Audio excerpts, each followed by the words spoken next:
how is it possible that Warren Littlefield, an intelligent guy at NBC and others at NBC, did not get the Chinese restaurant episode?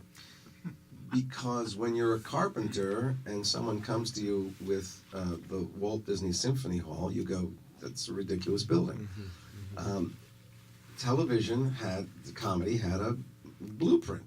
There was a cold open and an A story and a B story, and the B story ends before the last commercial, and then you tag the A story, and if you're really good, you set up next week's episode. And it's very cut and dry. And these guys weren't presenting anything that fit that blueprint. And the Chinese restaurant, so here's a show that's on the bubble to begin with, that there's this very small audience. No one is jumping up and down about this thing, and these guys write an episode with absolutely no story. None. It's 3 people waiting for a table at a Chinese restaurant. And we read it, you do a table read where you read the script for the network and the executives, and normally they dismiss everybody except the honchos to give their notes. Warren couldn't even contain himself. While we were all sitting there, he went, "Why the hell would you do this? There's no story, nothing happens, what are you thinking?"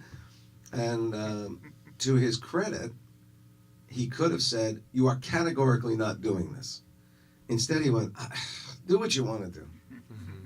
He had already kind of given up on it. Now, any reasonable creator of a TV show, when the president of your network says,